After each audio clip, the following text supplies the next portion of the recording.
This is an event that is organized by the Swiss Bible Society together with the University of Bern.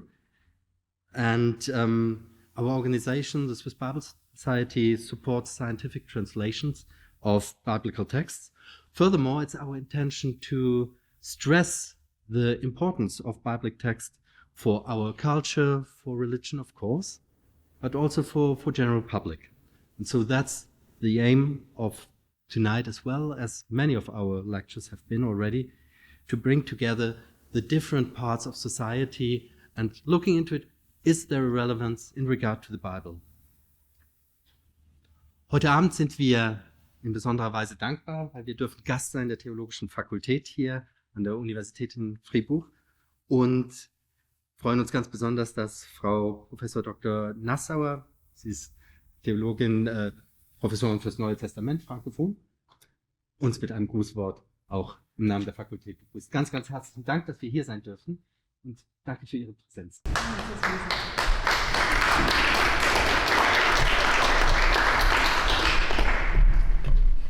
Liebe Verantwortliche der Schweizerischen Bibelgesellschaft, dear Professor Brooke, sehr geehrte Damen und Herren, ich darf Sie im Namen der Theologischen Fakultät ganz herzlich hier begrüßen. Wir freuen uns, dass Sie hier sind. We are very pleased to have you here. Die Schweizerische Bibelgesellschaft, wir haben es eben schon gehört, hat auf ihren Fahnen stehen eine Übersetzungsleistung, wissenschaftlich fundierte Übersetzung und die Verbreitung von Bibelübersetzungen. Das heißt, auf ihren Fahnen steht das Eintreten in einen Dialog. Übersetzung immer bedeutet, ich trete in den Dialog ein mit den Menschen, für die diese Übersetzung geschrieben wird. Ich nehme an ihrer Welt teil, ich versuche zu verstehen. Heute werden Sie hören über einen Dialog zwischen Darwin und der Evolutionstheorie und, ich vermute es fast, einem Text über die Entstehung der Welt in Form eines Gedichts, eines Gesangs, der Aussagen über das Verhältnis von Gott und Welt macht. Zwei völlig unterschiedliche Genres, zwei völlig unterschiedliche Kontexte, zwei völlig unterschiedliche Sprachspiele. Es stellt sich wie von selbst die Frage, wie ein solcher Dialog eigentlich gelingen kann. Ich glaube, es macht drei Faktoren. Einmal, dass ich die Sprache des oder der anderen und seine oder ihre Welt kennenlerne. Zweitens, dass ich versuche, eine gemeinsame Sprache zu finden, also wirklich in Dialog zu treten. Und drittens, vielleicht, ich wage es zu sagen, dass ich bereit bin, vom anderen zu lernen und lernen zu wollen, in beide Richtungen. Das ist das Ziel dieses Abends und das ist auch das, was die wissenschaftliche Biografie vom Professor Brooke auszeichnet, die sich auf Französisch würde man sagen, à cheval, auf dem Pferd zwischen Naturwissenschaft und Religion bewegt. Und we are most pleased that you have accepted to speak to us today about Darwin and religion and the dialogue, the possible, maybe impossible, if you will make us know, of both. Thank you very much. Vielen herzlichen Dank, dass Sie heute hier sind. Im Namen der Theologischen Fakultät noch einmal herzlich willkommen.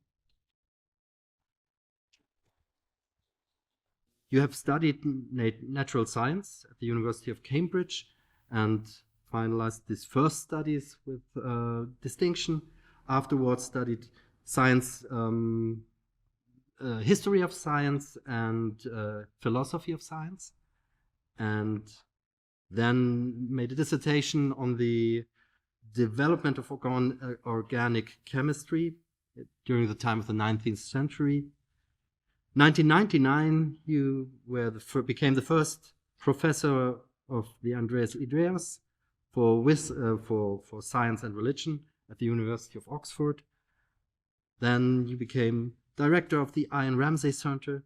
You became fellow of the Harris Manchester College, And from 2003, you coordinated the network, the European Science Foundation's network on science and human values. You have also been the president of the British Society for the History of Science, president of the historical section of the British Science Association, and president of the Forum for Science and Religion of the United Kingdom. And last but not least, president of the International Society for Science and Religion. Well, thank you very much for that far too generous introduction. I'm sorry I have to speak in English, because if I tried in French and tried even harder in German, I think you would not understand what I was saying. But I'm aware of my own shortcomings in saying that. So, what did Darwin have to say about religion? What were his religious or anti-religious beliefs? Did he believe that his theory of evolution was incompatible with belief in a creator? Was it his revolutionary science that turned him into an agnostic? How did he defend his concept of evolution from religious critics? I think these questions remain important because Darwin's scientific authority is still often used to justify metaphysical and theological claims that go far beyond the details of his evolutionary biology. So I'm going to try to answer those questions in a balanced way, and I've chosen a few headings that I think will help to structure what I'm going to say. So there is a list of the topics I'm briefly going to address. We shall begin with a few thoughts about Darwin's gift to science, then to Darwin's beliefs, and problems with soundbites, problems if you try to oversimplify what Darwin believed. Something then about Darwin's inheritance of a Christian natural theology, and then the question, how relevant was science to Darwin's rejection of Christianity? That leads us to some moral and existential issues, and then to a brief discussion of Darwin's deism, because it's often said that he was a deist at the time he wrote The Origin of Species. Finally, we're going to look at Darwin's legacy in the religious sphere, and then, if we've time, just very briefly look at the question of a further legacy. So, to Darwin's gift to science. This is the book on the origin of species that contained the great insight for which Darwin is remembered. And he was able to show that an explanation could be given for what had been described as the mystery of mysteries, the successive appearance of new species as they appeared in the fossil record. That slide shows the only diagram that there is in The Origin of Species, but it illustrates Darwin's key point that the history of life was of a continuous process in which there had been divergence from common ancestors until you go all the way back to the very first living things, of which there were very few. The great number of species we see in the world today have all ultimately originated in those first few living things. noticed that if new species could emerge from pre-existing species by a process of natural selection, it was no longer necessary to suppose that there had been what Darwin called independent acts of creation. For atheists and scientific materialists, of course, the plausibility of Darwin's theory was a particularly welcome gift, because it could be used to dispel the notion of divine intervention in nature. It challenged the long-cherished belief that every species had been separately and independently, meticulously designed by its creator. Not surprisingly, there was anxiety and some downright hostility among religious believers. And as you will know, much of that has still continued even until today. Darwin's theory has certainly proved very divisive within Christendom. But a long tradition of acceptance and accommodation suggests that some of Darwin's insights were actually received as a gift by religious thinkers as well as by scientists. This is an Anglican theologian from the late 19th century, Aubrey Moore. And he rather famously wrote that under the guise of a foe, an enemy, Darwin had actually done the work of a friend. And that's because he had liberated Christianity from a false image of divine action. A false image in which God was only present in the world when intervening from outside, like a deus ex machina. Darwin's gift, as Aubrey Moore put it, was of a very different model of nature, and one which Moore believed was a better fit with a Christian understanding of God's creative presence in all things. So, to Darwin's beliefs and the problems with soundbites. And there really is no simple or easy answer to questions about Darwin's religious beliefs. And this is partly because they changed over time.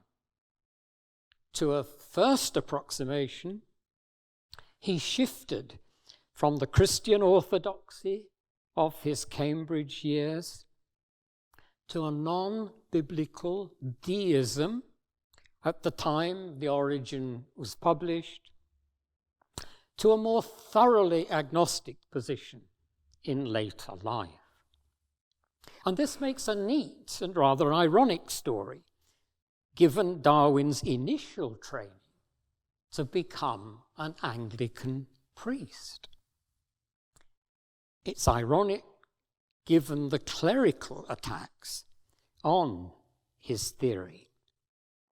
But it means that what was credible for him at certain times in his life was not credible at others. And I'd just like to give you an example of that. This is a slide that relates to a time in the early 1830s when Darwin was traveling in South America. And he responded very positively to the sublime beauty of the Brazilian rainforest. And his response, he said, had been associated very clearly with his belief in God. But that association of beauty in nature with belief in God faded in his old age, and he admitted that in his autobiography. In 1859, the year in which his Origin of Species was published, he could still believe that the laws supervising the evolution and diversification of life had their origin in a creator. There's a second reason why Darwin is difficult to pin down, and this concerns what he called his fluctuation of belief, even within his most agnostic phases. There were times when, in his own words, he supposed he deserved to be called a theist. At other times, the strength of his belief in an ultimate creator faded. He did, however, insist, and this is important, that he had never been an atheist in the sense of denying the existence of a God. And this is a point sometimes overlooked by fundamentalist religious critics, and indeed by his atheistic champions. The attempt to capture in soundbites such a subtle, honest, and imaginative thinker as Darwin is bound to fail. He frequently expressed his conviction that this wonderful universe could not be the product of chance. But typically, he would add a nuance. He could not think the universe the product of chance alone, but nor could he look at its many life forms and see in them evidence of design. In other words, he was caught in a dilemma, and sometimes said he was in a hopeless muddle. Interesting remark. Just as it was necessary to believe both in determinism and in free will, despite the problem of reconciling them, Darwin looked for a way of embracing both chance and design. During the early 1860s, he played with the idea that the great diversity of living things was the result of designed laws, but with the details left to chance. Now, a further complication, why we shouldn't trust soundbites, concerns the privacy of religious belief. Darwin would say that he couldn't see why his beliefs should be of interest to anybody but himself. And the complication here is that his writings did contain remarks calculated to cause least offense. He knew that if he wished to retain public sympathy, there were things he should say and things he should not say. He was also keenly aware that his views, particularly on the evolution of the moral sense, would be distressing to his wife, Emma. The consequence is that there are degrees of ambiguity in Darwin's remarks about religion that make them very difficult to interpret. However, to suggest that his references to a creator in The Origin of Species simply concealed a private atheism and that they were contrived to placate his audience, that, I think, would be an extreme interpretation. As he confided to the Harvard scientist, his great friend Asa Gray, in May 1860. And I'll just give you a moment to look at that statement. I had no intention to write atheistically. I can see no reason why a man or other animal may not have been aboriginally produced by other laws, and that all these laws may have been expressly designed by an omniscient creator who foresaw every future event and consequence. But the more I think, the more bewildered I become. And that last sentence is very typical of Darwin. You think you know what you have discovered about his beliefs, and then you find him saying, the more I think about this, the more bewildered I become. Darwin is not a dogmatic pronouncer on the big questions. So, to our next heading, Darwin's inheritance of a Christian natural theology. The very gradual process whereby Darwin abandoned Christianity was certainly complete by the time that he composed The Origin of Species in the late 1850s. Some seeds of doubt had been sown during his 5-year voyage on the surveying ship HMS Biel, which allowed him to spend a lot of time on the land in South America, where Darwin witnessed a degree of violence and instability in nature that clashed with the stable, happy world, and I'm quoting there, he found in William Paley's Natural Theology, a book of 1802, which Darwin had certainly read in Cambridge, where Darwin had been captivated by Paley's book, with its detailed descriptions of the adaptations to be found in animals and plants and animals. For Paley, they testified to the wisdom and power of the Creator, who had lavished care on even the lowliest creature. Paley's supreme example of divine architecture in nature was the construction of the human eye, with its elaborate means of protection and its ability to adjust to different intensities of light. During his lifelong fascination with the study of adaptation, Darwin remained indebted to Paley, whose natural theology gave him a means to test the explanatory power of his own theory.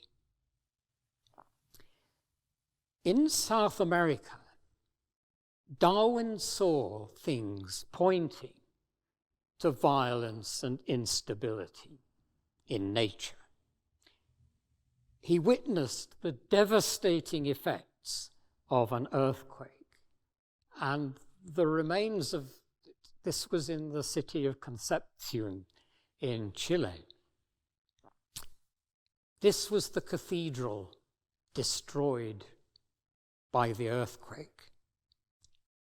The grandest pile of ruins I ever saw, said Darwin. He observed in nature giant candors molesting cattle. This was nature, red in tooth and claw. He was staggered by the number of species that had become extinct.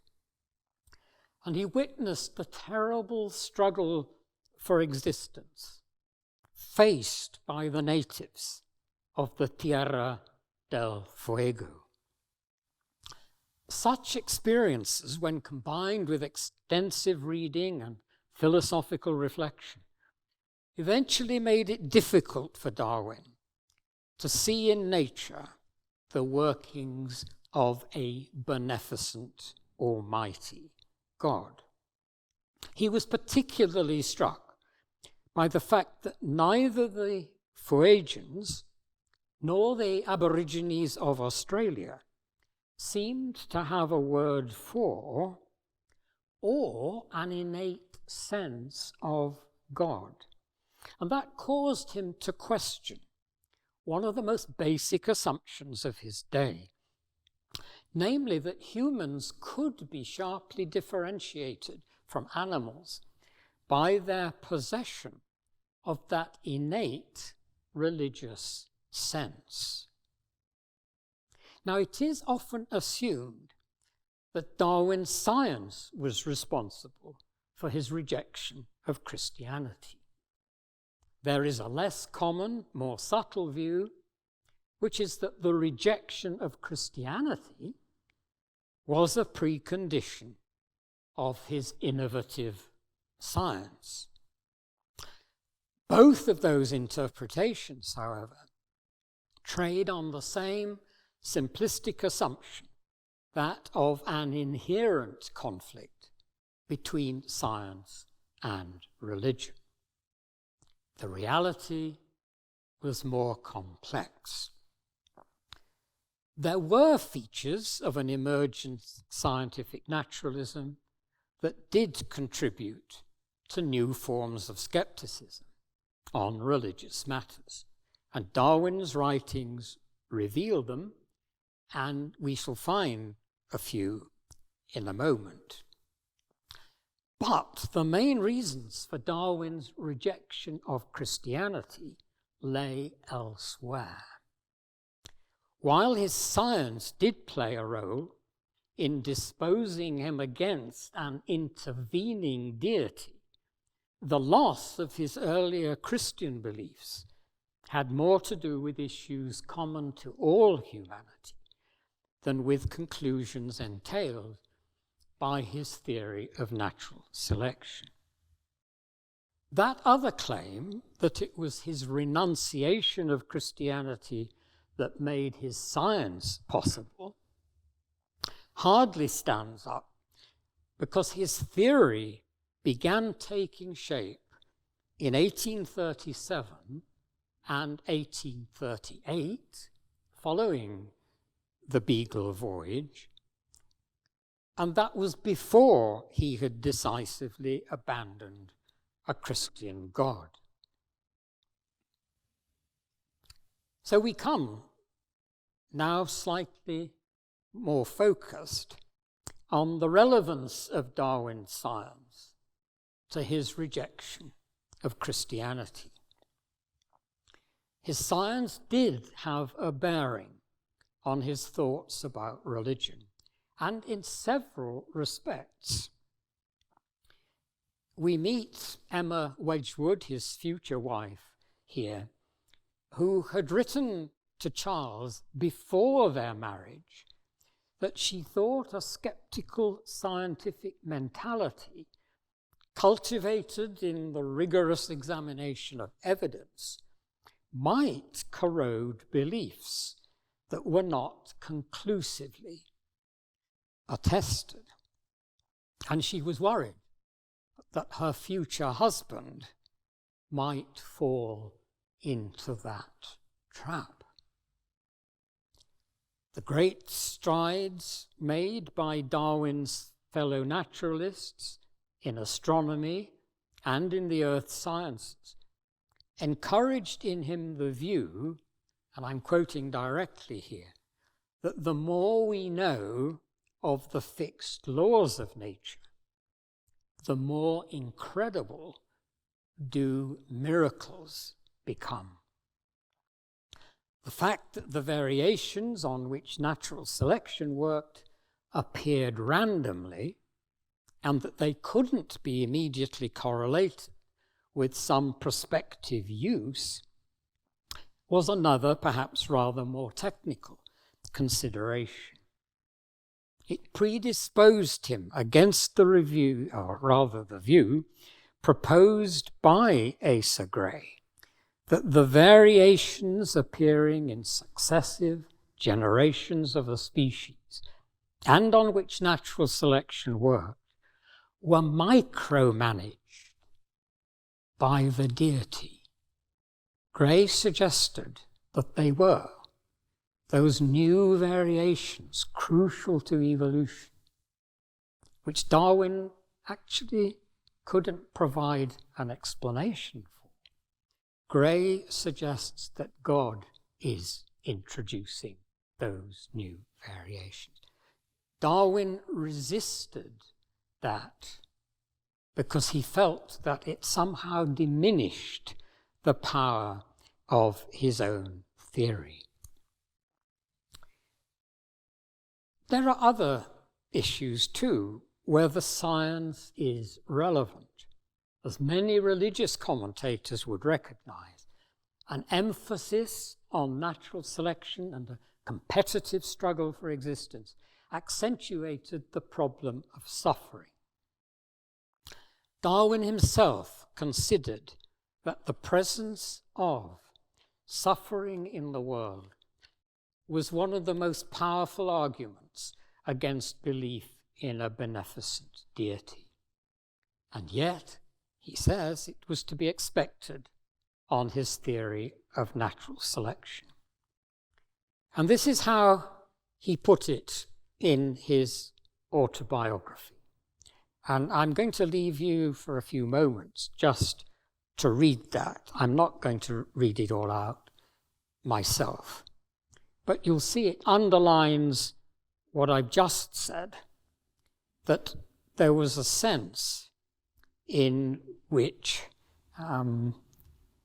suffering was more in keeping with his science than it was with belief in a loving, merciful God. And finally, before we leave this topic, in one other crucial respect, Darwin's science did contribute to his eventual agnosticism. It even provided a justification for it. If the human mind is itself the product of evolutionary processes, can it be trusted to reach definitive conclusions on metaphysical and theological matters? On the big questions of meaning, purpose, and the existence of God, Darwin finally experienced another kind of doubt. Even if he had convictions, should he trust them? Should he trust even his own conviction?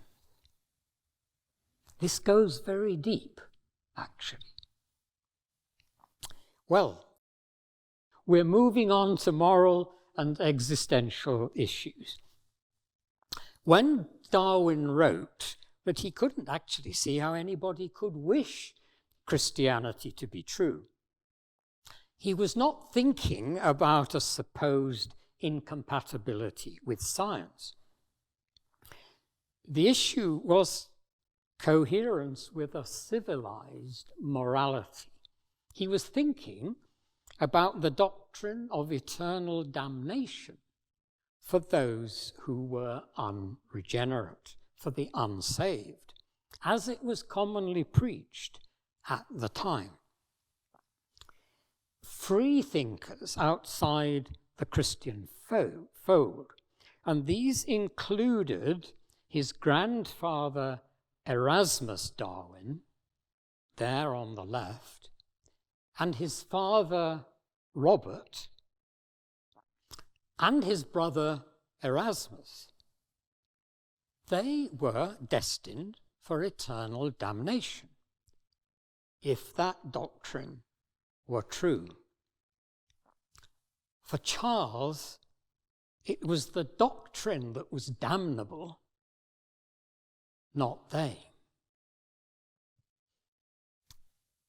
I enjoy showing that slide of Darwin's father because Darwin himself said he was the biggest man I ever saw. And certainly he was a very formidable father, very wealthy man, which is critically important, really, for the fact that Darwin could really please himself on the research that he did without having to earn a conventional living. There were philosophical as well as ethical considerations. Darwin was well aware that to posit a first cause for the universe invited a rebellious question. Who or what caused that cause? And you can trace a train of causes backwards. It's an infinite regress. Darwin was well aware of that problem, particularly because he was familiar with the writings of the Scottish philosopher David Hume. And Hume actually had attached weight to a consideration that became very important for Darwin's doubts. And that was that false religions, notoriously, often spread quickly. Darwin didn't find the miracle stories in the Gospels sufficiently compelling to authenticate the Bible as a divine revelation. On top of that, his general antipathy to claims for revelation was often accompanied by remarks about the ignorance of the biblical writers. Late in life, in his private correspondence, he clearly stated that he did not believe there had been a divine revelation. For some scholars, and notably Darwin's biographer James Moore, the death of Darwin's favourite daughter Annie, early in 1851, that was the event that marked the real watershed in Darwin's engagement with Christianity. It's impossible to read the letters that passed between Charles and Emma at that desolate time without shedding tears with them. Why should so innocent a child suffer? What pattern could possibly be discerned in such human tragedy? Annie's death at the age of 10 was the most heart-rending example, and the one closest to home, of a more general problem Darwin experienced in seeking to rationalize particular events. After The Origin of Species was published, he entered into a revealing correspondence with Asa Gray, whom we have met before, in which the question of design in nature was explored in depth. For Gray, natural selection was not inconsistent with a Christian natural theology. Darwin was more skeptical. He asked Gray whether he believed that if a man stood under a tree and was struck by lightning, was there design in such an event? In really pressing Gray for an answer, Darwin acknowledged that many did believe that, but he could not. By the early 1860s, Darwin was sure that the accidents of life, and by extension the countless contingencies in evolutionary processes, should not be ascribed to the immediate control of a divine agent.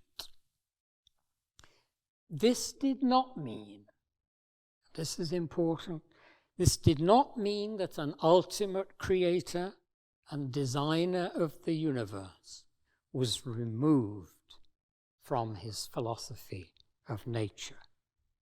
He did not believe that the universe was self-explanatory. In the late 1850s, he was still willing to describe the laws of nature as ordained by the Creator. It was through the combination of these laws that the higher animals had been produced, and ultimately human beings, which Darwin regarded as the highest good we can conceive. In his large book on natural selection, he very carefully defined what he meant by that critical word, nature. And this is his definition. By nature, I mean the laws ordained by God to govern the universe. That is not Darwin the atheist of popular caricature. Which takes us now to the heading of Darwin's deism. It's often said that Darwin's science excluded all sense of purpose in nature. That's not strictly correct, because the deistic philosophy of nature with which he was comfortable still allowed what his popularizer, Thomas Henry Huxley, described as a higher teleology. There is Huxley looking impressive. Huxley was Darwin's great devotee and, in Huxley's own words, a bulldog fighting for Darwin's beliefs. It was possible to see the creation of the higher animals, and humans in particular, with our capacity for appreciating goodness and beauty, as implicit in the way the universe was first set up. And it was for this reason that Huxley could say that Darwin's theory had no more to do with theism than the first book of Euclid, meaning nothing at all.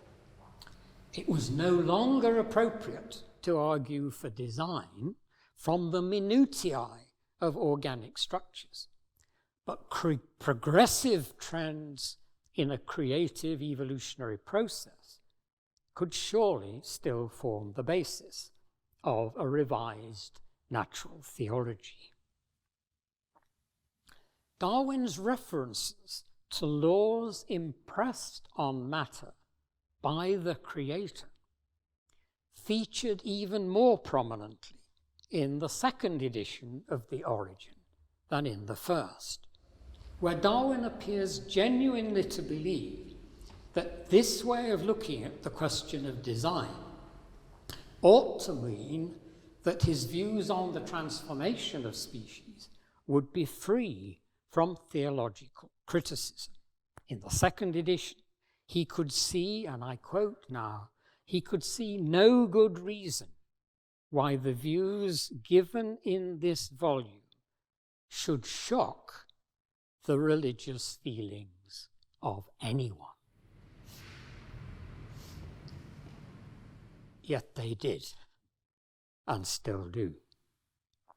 The fact that his theory was often attacked for its theological implications, rather than judged on the quality of its science, meant that Darwin himself became increasingly irritated by critics with a religious bias.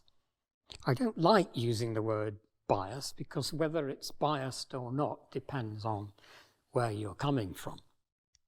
But he was against the interference of clerics who, we might say in English, had some obvious axe to grind. And his frustration shows in his correspondence, as in a letter written to his friend Joseph Hooker. In September 1868, Darwin wrote this: "I'm not sure whether it wouldn't be wisest for scientific men quite to ignore the whole subject of religion." But he couldn't quite do so himself. When discussing the subject of human evolution in The Descent of Man, published in 1871, Darwin speculated about the origins of religion and the development of the moral sense. He suggested that in primitive human societies, a tendency to ascribe natural phenomena to invisible spirits might not be so different from the behavior of his own dog, which he once observed barking, which, when troubled by a parasol swaying in the wind, must have imagined some invisible intruder responsible for the movement of the umbrella. The moral sense, Darwin says, developed as a consequence of a basic human desire to enjoy the approval of others. It's just occurred to me to say that I think very few of us would actually dispute that statement. We do enjoy the approbation of others, even if we've given a lousy lecture. Selfish acts risking or leading to the loss of that approval would induce feelings of anxiety and unease, preconditions for the emergence of conscience. Despite this extension of naturalistic explanation, Darwin did not consider, this is another important point, Darwin did not consider that he was promoting the relativity of moral values. The golden rule that we should treat others as we would wish them to treat us remained the highest moral principle. Darwin's aim was not to challenge it. It was simply to explain how it had come about. Interestingly, in his explanation, he gives an important role to religious beliefs in reinforcing moral precepts. At last, we come to Darwin's legacy in the religious sphere.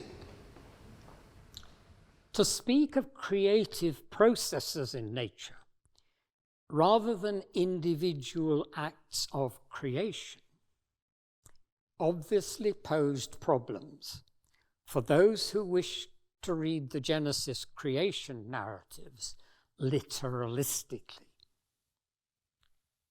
Looking at Christian reactions, a distinction, I think, has to be drawn between attitudes to be found within popular religion and those of a Christian intelligentsia. Even before Darwin published, Christian scholars had learnt to appreciate the many different literary genres to be found in the Bible. Historians of biblical interpretation have stressed that even among traditionalists, there was no agreement, either before Darwin or after, on how Genesis must be interpreted. It's even suggested that the publication of Darwin's work did not radically affect the interpretation of Genesis. And I'm quoting there from a highly respected biblical scholar, John Rogers. But eventually, perhaps it did, and I think in one critical sense. I think Darwin's work in science was the culmination of a process which reinforced an awareness that attempts to harmonize science with Scripture on the premise that the Bible had authority on the details of natural science, those attempts were unwise and had usually been counterproductive. There were legacies that were positively welcomed by Christian writers. One of the earliest converts, very early, to Darwin's theory was the Christian socialist Charles Kingsley. In his popular novels, such as The Water Babies, which I've just put up on the slide, in his popular novels, Kingsley probably did almost more than anyone to introduce an English-speaking public to evolutionary ideas. Kingsley delighted Darwin when he agreed with him that it was as noble a conception of the deity to believe that he created primal forms capable of self-development as to believe that he required a fresh act of intervention to supply the gaps, the lacunas, which he himself had made. Kingsley implied that he found the developmental view the loftier thought. God was so wise, he could make things make themselves. Very interesting aphorism. Darwin's most able defender in North America, Asa Gray, whom we meet again, also commended the new theory from a Christian point of view. In common with Darwin and with the co-founder of the theory of natural selection, Alfred Russel Wallace, Gray valued the conclusion that all living things were linked together by a single evolutionary process. Against the view that distinctive human races had been separate creations which could justify racial prejudice, Gray rejoiced that all humankind constituted a single species united by a common ancestry. There is some evidence that Darwin's own abhorrence of slavery affected his thinking about the origins and unity of the human species. Gray also believed that Darwin had provided a new resource for addressing what had always been seen as the theologian's biggest problem, the problem of suffering. While there was a real sense in which Darwin's theory put the spotlight on pain, on competition, on cruelty and waste in nature, Gray believed that if those facets of creation were necessary preconditions of a creative process that eventuated in humanity, their presence could be better understood. This line of argument in which Darwin's theory supported a new kind of theodicy still finds expression today among evolutionary biologists with religious sympathies. To the question why there were so many unpleasant, even devilish creatures in the world, Darwin himself had answered that this was a bigger problem for those who believed in the direct and separate creation of each species. This was because the creator would then be immediately responsible for such repulsive creatures as the ichneumon wasp that lays its eggs in the bodies of caterpillars. But if the only world in which the evolution of human beings had been possible was a world in which the production of these other beings was also possible, might the creator be exonerated? Darwin's repeated appeal to laws of nature, with their origin in an ultimate creator, did not offend the most open-minded religious thinkers. I'd like to give you the striking example of Frederick Temple, who eventually became the Archbishop of Canterbury. As early as 1860, Temple preached a sermon in Oxford in which he welcomed the expansion of scientific explanation and warned those who tried to make theological capital out of phenomena that the sciences could not yet explain. He warned against that. It's an early recognition of the dangers for religious apologists who pinned their hopes on a God of the gaps, a God whose jurisdiction would forever shrink as the sciences advanced. Temple was a convert to evolution, finding in Darwin's theory a welcome unification of nature and a license to believe that the history of life on Earth had been progressive, not directionless. Now, the fact that Temple became Archbishop of Canterbury in the 1880s symbolizes an acceptance of Darwin's achievement by the English Church. When Darwin died in April 1882, he was buried in Westminster Abbey, where, as you will know, all UK heroes are buried. But interestingly, national newspapers found no religious obstacle. Back in 1860, there had been the public spectacle of a clash between the Bishop of Oxford, Samuel Wilberforce, and Darwin's vigorous defender, Thomas Huxley. Now in 1882, the Times newspaper declared that clash was simply a piece of ancient history.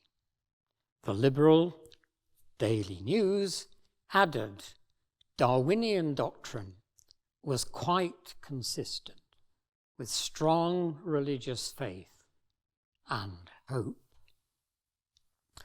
That reference to the Wilberforce-Huxley debate, and there are just two famous caricatures there from the magazine Vanity Fair, that reference to the Wilberforce-Huxley debate at the Oxford meeting of the British Association just deserves a brief further comment.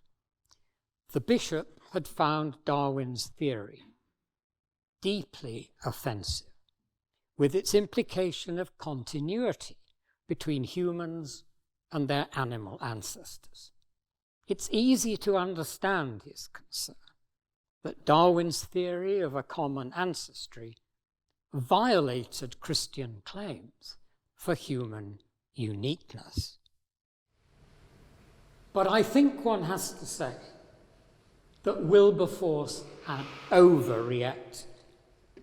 To say that humans were derived from ape-like ancestors was not to say that they were nothing but apes. Humankind clearly represented a more advanced stage in evolution.